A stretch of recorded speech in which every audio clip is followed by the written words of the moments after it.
Hello friends, সবাই তোমরা কেমন আছো? আর শীত তো বিদায়ের পথে, তাই একটি নতুন পিঠের রেসিপি নিয়ে চলে এসেছি। পিঠেটা হচ্ছে তরকারির ভাপা পুলি পিঠে।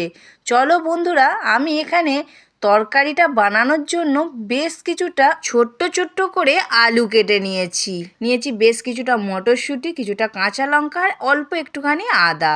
এবার তরকারিটা বানানোর জন্য এখানে একটা কড়াই বসিয়ে দিয়েছি, পরিমাণ মতো সর্ষের তেল দিয়ে ফোড়নে দিয়ে দিলাম গোটা জিরে। গোটা জিরেটা যেই ভাজা হয়ে গেল, কেটে রাখা আলুগুলোকে দিয়ে দিলাম, দিয়ে ওপর দিয়ে একটুখানি হলুদ গুঁড়ো দিয়ে আলুটাকে একটু ভেজে নেব। আর তরকারিটা যতটা সুন্দর করে বানাবে বন্ধুরা, ততটা কিন্তু পিঠের স্বাদই হবে আলাদা। আমার এখানে আলুটা সুন্দর করে ভাজা হয়ে গেছে। তারপর যে আদাটা রেখেছিলাম, আদাটা আমি একটা গ্রেটারের সাহায্যে গ্রেট করে নিয়ে আদাটা দিয়ে আবারও আলুর সাথে একটুখানি ভেজে নিলাম। তারপর এবার মশলা কষানোর জন্য অল্প একটুখানি জল দিয়ে দিলাম। এবার পরিমাণ মতো লঙ্কা গুঁড়ো, হলুদ গুঁড়ো আর স্বাদ অনুযায়ী নুনটা দিতে হবে। আর যেহেতু তরকারির পিঠে একটু ঝাল ঝাল করতে হবে, আমি তার জন্য এখানে লঙ্কা গুঁড়োটা একটু বেশি পরিমাণে দিয়েছি, আর কাঁচা লঙ্কা কুচিও বেশ কিছুটা দিয়েছি।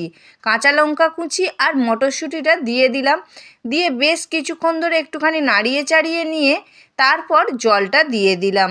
আর আলুটা 1 ফুট বাকি থাকতে কিন্তু নামিয়ে নিতে হবে। তরকারিটা কিন্তু সম্পূর্ণ আমরা করব না, মানে যেটা আমরা খাই পুরো আলু গলে যায় সেইভাবে করব না, একটু বাকি থাকবে, নামিয়ে নেব, কেন এটা পিঠের মধ্যে দিয়েই সুন্দরভাবে সিদ্ধ হয়ে যাবে।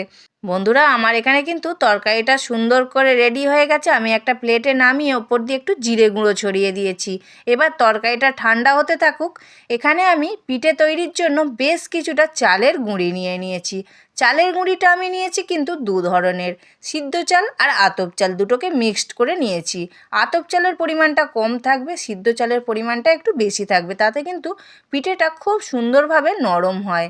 এবার চাল গুঁড়ির মধ্যে অল্প একটুখানি নুন দিয়ে দিলাম, দিয়ে শুকনো উপকরণগুলো মিশিয়ে নিলাম, নিয়ে একটা বাটি মতো করে নিয়ে এবার যে ফুটন্ত গরম জল, হাঁড়ি করে পুরো ফুটবে জল, সেই জল দিয়ে আস্তে আস্তে করে ডোটাকে রেডি করে নিতে হবে, মানে এঁতেলটাকে।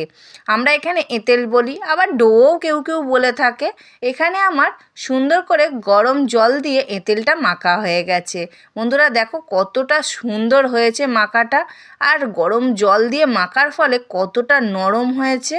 অনেকে এই গরম জল দিয়ে মাখতে পারে না, মানে হাতে সহ্য করতে পারে না, তারা কিন্তু কড়ায় জল দিয়ে অল্প করে নুন দিয়ে জলটা ফুটবে যখন, তখন চালের গুঁড়িগুলো আস্তে আস্তে দিয়ে এঁতেলটাকেও তৈরি করে নিতে পারো। এবার এখানে আমি বেশ কিছুটা